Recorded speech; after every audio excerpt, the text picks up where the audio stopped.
105.5 FM, Big Dog Country Radio, WIFO. It is now time for the world-famous Butch and Bob Show here on WIFO, and it's brought to you by O'Quinn & Associates, Murphy Builder Supply, Van's Barbecue, and First Southern Bank. Are you looking for an insurance company that you can call and talk to a live person? Are you looking for an insurance company where you can walk in and talk to an agent? Are you looking for an insurance company that offers multiple companies so they can try and get you the best rate? If you said yes to any of these, then you need to call or come by O'Quinn & Associates Insurance Financial Services. We offer multiple companies so we can find the best fit for you. Give us a call at 385-1000 or stop by our office at 212 South Fair Street right here in Jesup. Since 1946, Murphy's Builder Supply has been serving the folks of Jesup, Wayne, and surrounding counties with quality products and knowledgeable service. Matter of fact, they feel they sell service first to make sure you get exactly what you need for your home improvement projects. And with each employee at Murphy's being there for 10 years or more, you know you're talking with someone with the experience to help you with building supplies, tools, paint, and all the things you need from a full-service hardware store.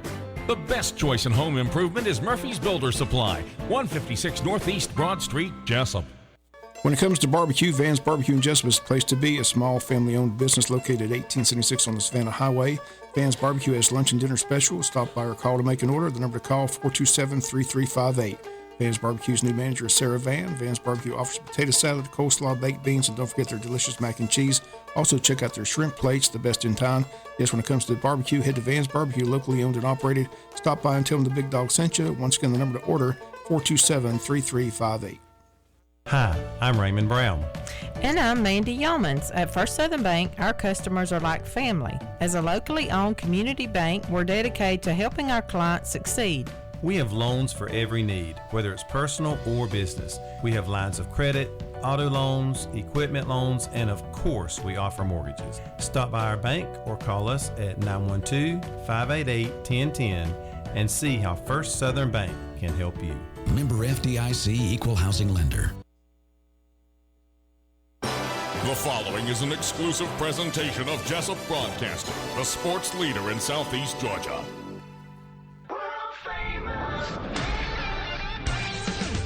The world-famous Butch and Bob Show. World-famous Butch and Bob Show right here on WIFO, 105.5 FM in Jesup, Big Dog Country Radio. Good morning, Bob. Good morning. How's it going? It's going good. Girls basketball team won. Again, I want to encourage everybody to come out Friday because Burke boys and girls both play for the championship Friday. So, again, there's going to be a big crowd from Burke coming over to support their girls and boys. We take on the girls' Burke team at 7, so we just want to encourage Wayne County to have a big crowd out there at 7 o'clock. Support the Lady Yellow Jackets going for a region championship. Go Yellow Jackets. All right, congratulations on the big victory last night. Well, Bob, we got a special guest that's in this morning here on the world-famous Butch and Bob Show. Who do we have? We've got longest-serving county commissioner with us, James Boot Thomas. He's been a regular for many years on the show. Always appreciate you coming in. You never refused to come on the show, so we appreciate it. We can't. Some politicians, it's like pulling teeth to get them in here. Some refuse to come, so we appreciate you being here. A lot going on with the county, so appreciate you being here. I enjoy coming. I'm always going to come if you invite me in and try to be positive and shed some positive light on Wayne County.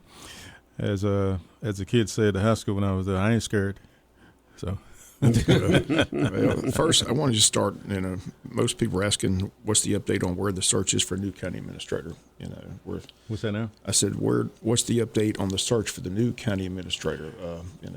That search is still in progress. And how long will they take applications? Do they have a time frame? I forgot what deadline we gave. That as soon as the applications are in, then we'll go through them and separate who's qualified and who's not, and then we will narrow it down to maybe out of the bunch 15, and out of that 15 we're going to probably narrow it down to 3.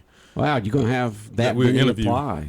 If you're going to narrow it down to 15, you mean you expect a lot of folks to apply? That's if they apply. It's statewide, and ACCG and GMA and all of the surrounding states, so we don't know, but we just, if it comes to that. Okay, what kind of qualifications are you looking for when you sit down with these applications? Are these people applying for the county administrator. Is there anything you particularly looking for? Well, I or, think or I can't common remember, between all of y'all. Yeah, I can't remember exactly what it is, but it is a specific requirement as far as a degree in administration or a county government or whatever, or if a person has got experience in that field, we take experience as well. You know, if you're a manager of 7-Eleven, that's not going to qualify you. So, okay, I'm just so saying. you got a degree in business administration, yes, or some sort, or you have many years or several years experience, right? Being A comparable an experience, administrator yes, of some sort in, yes. in city or county government. Yes. Okay, all right. Just wonder what y'all were looking for. I mean, yeah. If you're going to narrow it down, you got to see, you got to have some sort of ideas of what you're looking for. There. That's how you narrow it down, because when you go across the application, if they don't have the qualification, then you shouldn't waste time with that. Then that narrows your field down. Okay, who did you put the word out with? Where are people? I know they probably apply to y'all here, but how are folks finding out about the search? We have it on the website. We send it out to ACCG and GMA in Atlanta, and it's in the newspapers. So it's called a statewide government. All right, Bob. A lot going on with the county. Again, I want to talk about the term limits. That has to get approved by the legislature. Is that correct? And explain why they want the term. I mean, the proposal was. I don't think the legislature is going to approve that because it's a divided board. I think because the legislature now only is going to approve things if it's a unanimous vote. They don't want to have half the board for it and half against it, and they introduce that legislation and they're out there on the limb and they don't look good. So from what I understand in our last meeting, that the chairman had the board to vote to put it on referendum. I don't think that's necessary, but anyway, there's only one county in Georgia that's got term limits, and that's Telfair County. And I explained that in the meeting by my research. And that occurred from a discrepancy in 1988 between the Twin Cities or something like that, and the government imposed that on them. And then it came back up for referendum, I think, in 2004, and it was voted in by a small margin. And just so happened, ironically, the chairman of the board of Telfair County just joined our Region Commission board last month. And he said that they're probably going to put it up for referendum again and vote it out. So they're the only county. I want to just ask you, because when you come to the meetings or I go to the meetings, you see things, I just want to make sure I got it clear. But from what I've gathered, you feel that this is directed towards you. And you made it clear that you're not running again. Yeah, it's too late. But it's too late. I'm going to play with the grandkids. If they put the term limits in, they're only limiting themselves. Right, but do you think? And even so, if they put term limit in, according to what they said, 2 terms, I still could do 2 terms. All right. I don't want to do that. Right. I'm not in favor of term limits. Like I mentioned in my newscast, and Tim Hopkins made a good point. If it gets bad enough, they're going to vote you out. Yeah. You limiting. I don't like the fact they're going to try to take that away from the voters. You're limiting your voters. I mean, they got a mind made up. As a matter of fact, if you get in there and don't do a good job, it don't have to be a term limit. They won't vote you back in. But I just want to make it clear, even to get that passed, it has to be passed by the legislature. And like you said, talking to our legislators, traditionally, if it's not a unanimous vote by a local government agency, they won't touch it with a 10-foot pole. Right. So you don't think that's even going to be an issue? It's not going to go through legislation. I mean, now if Wayne County, if it goes to referendum, Wayne County votes it in, then they'll put it in there because that's not on them. Right. The other thing I want to discuss, something that's been discussed a lot, is this election board. I don't understand the reason for the election board. They keep talking about election integrity. Yes. Tammy's been in charge. The probate judge has been in charge of the election. I've never heard any complaint about her. Or is there something that I'm not seeing and I don't understand? Wayne County has had the best elections without, a few minor things that happened, but our integrity has been superb. And I credit that to Judge Thornton and everybody who works over there. But there hasn't been any drastic things about election. So that seems to be the new culture, And the new culture seems to be if you lie loud enough and long enough, people believe it. And there are some people who believe it, ironically. But no, our election is good. Now, the reason I voted against the election board, as you recall, is that last year when Chairman Herschel Hires, we sat down and we said, well, you know, and I've been saying this ever since you've known me, local government should be nonpartisan. And we're never going to do anything to affect you nationally. So we sat down and we said, listen, let's do this election board. So we came up with having the chairman of the Republican Party submit 3 names, having the chairman of the Democratic Party submit 3 names, and then those people will serve on the election board, and then the person who's going to oversee that will be a county employee. And, of course, nobody wanted to do that. There were several people that didn't want that to happen for whatever reasons. So that didn't happen, so they kept putting that off. And that's another thing why I didn't go to Atlanta, because it wasn't unanimous. Kevin McCrary, he kept voting against it. I don't know who else. But anyway, the other night when they brought that up, I said, well, there's 5 of us on the board, and there's 4 Republican and me, 1 Democrat, which here again, nonpartisan is. I felt like this. I think it's better to leave it like it is, because with this new regime, obviously there's been a lot of decisions made away from the meeting that is coming to light, and sooner or later it's going to catch up with them. My thing was that I voted against it because even if I nominated somebody on the board, I might have decided to nominate Tyrone Johnson. So what's to keep them from voting my nomination down? They voted him off the Region Commission illegally. So what's to keep them from voting my nomination down and then put who they want there? So I was going to bring that. So why should I risk that? Why do you say they did away with them illegally? They don't have the right to just appoint anybody they want. No, I'm glad you asked that question.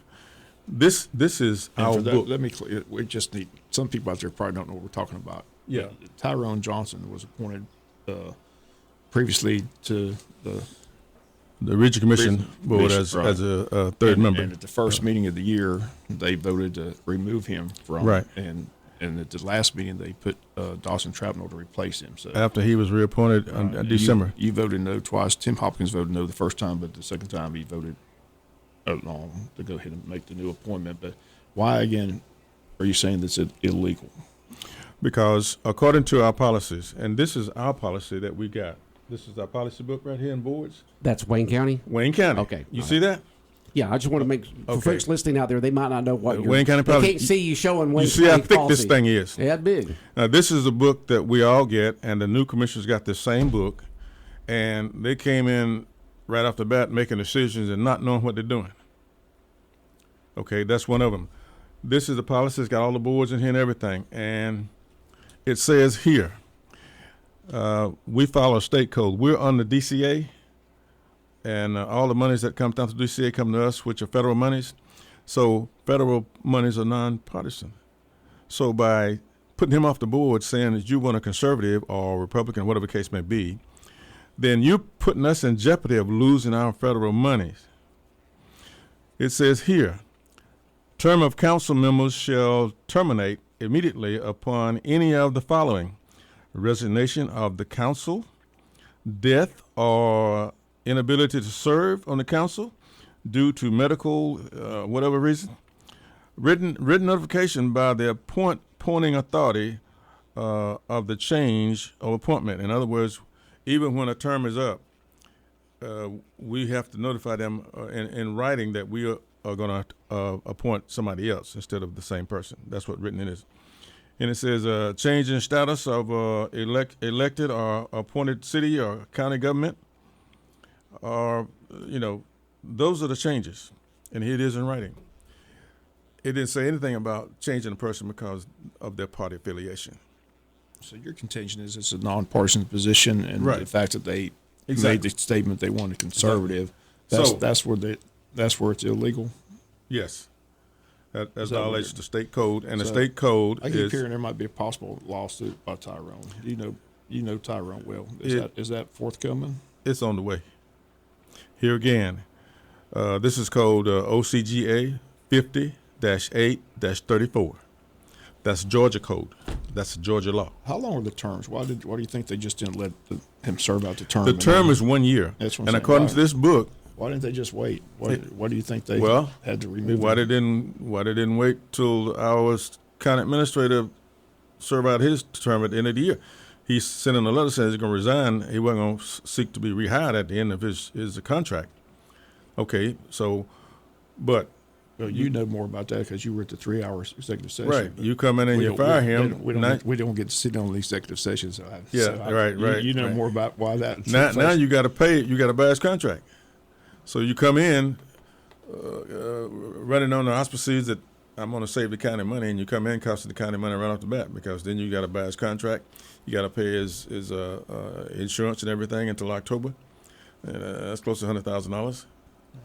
And here again now, you put somebody off the board illegally.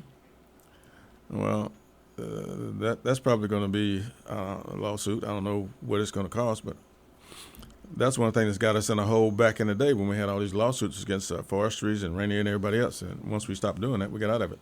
Just joining us in the studio is County Commissioner James Booth Thomas. I just want to make clear we scheduled this interview before. Yes. Your wife's editorial in the paper. You want to address your wife's editorial in the paper, talking about and I have nothing to do with that. My wife said she wanted to do it, and it took a couple things. My wife is a beautiful woman. Her first career was a model, a professional model in Chicago. And then she went to being in the judicial system. She was a Court of Appeals judge's assistant for 15 years. She probably can write a brief as good as any lawyer in Jesup. But the main thing is that when we first got married, I said some things that she reminded me she's from the south side of Chicago. So I need to be aware of that. She's from the south side. Even though you were from the south, she's from the south side of Chicago, yeah, right? That's a big difference. Yeah, big difference. We have a little different opinions, especially back in, what was the 70s? Oh, yeah. In the 70s when y'all got married, probably. So things were a little different back then. Well, Chicago, well, the gangsters used to hang out up there. Commissioners just had a recent work session, a lot of topics discussed. One was the courthouse. They're moving away from this $42 million complex. The SPLOS is coming up. The county's SPLOS runs out at the same time. The East SPLOS for the education runs out in June of 2024. The school board has the people voting early, starting February 27th, and for 3 weeks for the East SPLOS. But the county's SPLOS will be voted on either this November or next March. So you have to get together with the cities of Jesup, Odom, and Scriven to decide what all's going to be put in the referendum. But where do you see the SPLOS going? Your thoughts on, we mentioned in our newscast that although they're going against the courthouse complex, they're still talking about they want to secure the courthouse. Yeah, so, we still explain where we're at. We still need to address the courthouse. There need to be something done at the courthouse, and we've talked to a lot of people, and a lot of people have clearly spoken that they're not willing to invest $40 million in a courthouse at this point. The present Board of Commissioners, the majority of them feel the same way. So there should be some happy medium we can come to maybe secure the courthouse and get it more up to date, and something that Wayne County be proud of. For Has any plans been talked about that? Because you had either we build a new complex for $42 million, or we can secure the current courthouse with these measures to make sure that the judges and the jurors and the lawyers and the defendants and everyone who goes into the courthouse is safe. That's what we're going to have to do now. We have the plans that were submitted to us by the architect, but we need to go back, whether the same guy, and get him to scale it back, or get somebody else. But we've already paid him, so maybe we can get him to scale it back to where it will meet the needs and not exceed the needs, maybe. I don't know. But we're going to have to address. That's what we're going to have to address now. Will all the input come from the judges and yes. or on what they feel would be secure for them, right? Right. Okay. So we're going to have to go through that. But then here again, here's some talk about a pool. Of course, we appointed that authority to do the financing for the judicial complex, but they have authority to finance other projects that's long term. Could be for the city, the county, or Odom, or whoever. So that was in their realm, but we don't control that board, and anything that's taken to that board has to be a vote. Had to be a unanimous, not unanimous, but a majority vote from the county commissioners. I don't remember voting on anything yet about doing a pool, even though I would. But the talk is already that we're going to do one, and I hadn't been asked about it or hadn't voted on it. Well, the story is Jamie Hickok's pushing a community center. Are you in favor of putting a community center on the splost? No, I mean community center. We got a community. If we're going to do a pool, we already got the plans. We've been talking about doing a pool for the last 7, 8 years or more, at least. And we've been working diligently on it. The problem is that we couldn't afford it. Now that we worked hard to get the millage rate down, get the digest up, and we had to do that through getting the industry here to reinvest in our community. EMA, Healthy Pet, all those guys at the tune of $160 million or whatever. That's got now that the digest is up, and we're able to pay off the hospital, so we got zero debt. Now we can afford it. But and during that process, we paid back those 5 mills that we raised, 4.5. So now that we've done all that work, and here you got a couple coming in here like they riding on a white horse going to save everything, but we've already done the work so that we can do this. Another thing that was in the work session was alarming to me was the lack of EMTs, lack of ambulance service for the county. Something that you need to address. What's your thoughts on that? Well, it's one thing that they say you want work, but they're just like everybody else. You can't find people to want to work. Yeah. So that's been an issue with everybody. So are there EMTs out there that could how do we secure the fact that the thing about the EMTs, be somebody coming. It takes a lot of training. You got to hire somebody and train them, and that's expensive. But I don't know what the culture is now that people where they're finding money, they don't want to work. I mean, when McDonald's give you a $300 signing bonus to work at Mickey D's, come on. What can we do? It's rough for a lot of folks out there. I mean, and we're looking for folks here at Jesup Broadcasting. It's not just here. You go talking to a lot of these other businesses out there. They're looking for employees. Yeah. And not only employees but quality employees. Right. Yeah. That's you can have anybody just walk through the door and apply to a Indeed account or something like that. But you want quality employees. Right.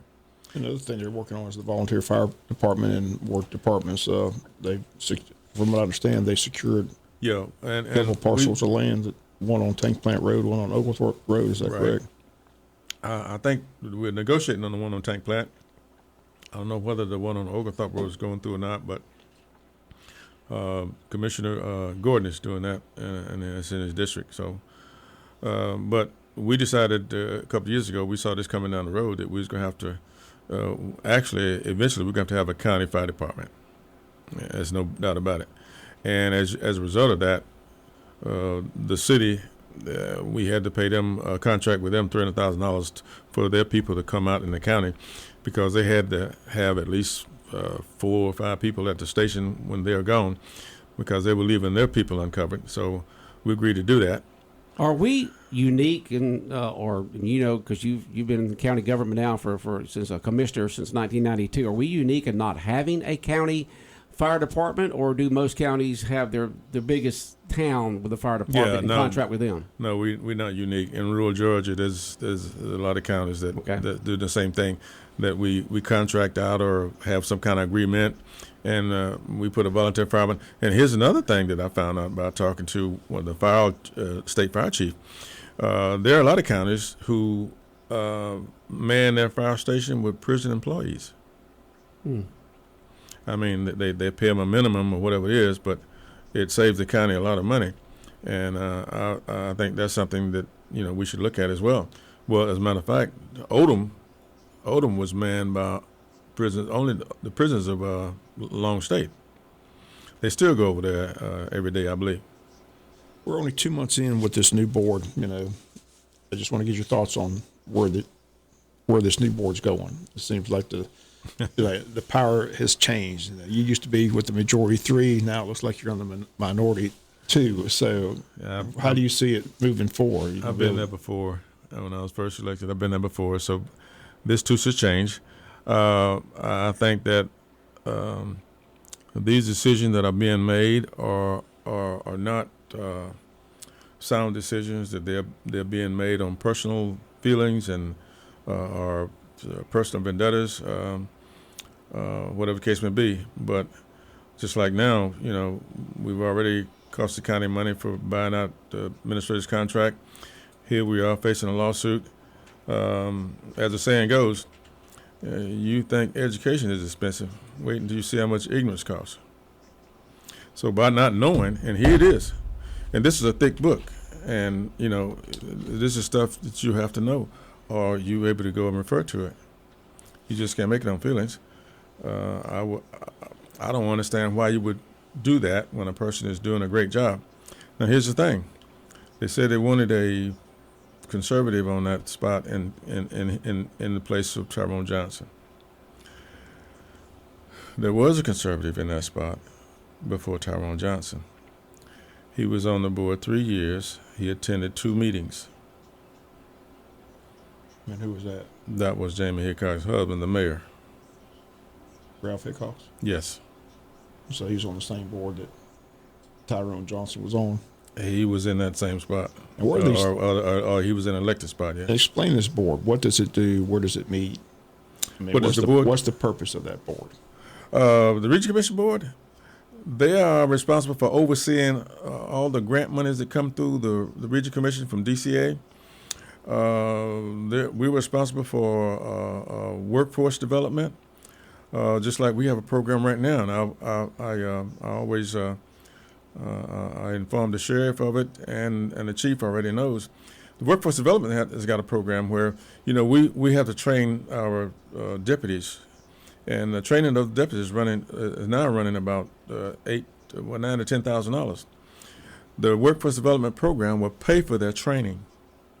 It's a grant. It will pay for their training, which will save the county money. And then we had problems in the past of training a deputy, paying $9,000 to train a deputy. After we get that deputy trained, then within the next year or so, he's leaving, going to Brunswick or somewhere else where they're paying more money. So we had to make a decision on what to do about that. So now we have those people to sign a contract that if we pay for your training, if you are trained by Wayne County and pay for the training, then you sign a contract, you're obligated to stay with us at least 3 years. If you leave before then, you need to pay that money back. And we were losing people. Matter of fact, we lost a lot of people to the federal prison for that same reason. Yeah, I'm sure we're getting. Yeah, we're out of time. So just your thoughts on Gleason Copeland passing away. I know you worked with Gleason. I am. They call him a country gentleman, just a great guy. I'm so sad. Gleason, Mr. Copeland is one of the nicest people I've ever met, and we got real close. He's a Christian. I used to go out to his place and talk a lot, and even used to go out there. He got one of the nicest fishing ponds out there, and he keep it stocked. I'm telling you. Because I went out there one time to fish, and I took Miss Martha Ross Smith, who was alive then. She loved to fish, and we started catching them, and we caught catfish about like that. He said, "No, throw that back. It's too small. There's some big ones in there." And we finally got about 2 or 3 and put it in a little cooler, and they were knocking the lid off the cooler, so we had to sit on it. But he had some good fishing. James, I appreciate you coming in. Like I said, you're always welcome, and good luck with this new board, and hopefully. Well, you can find some harmony and get some things done for the county. I'm going to say this.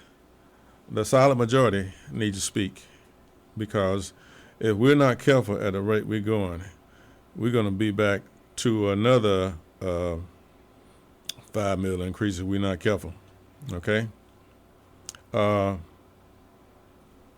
one person says, our lives begin and end the day we become silent about things that matter, Martin Luther King. So, and he also says, in the end, we will remember not the words of our enemies, but the silence of our friends.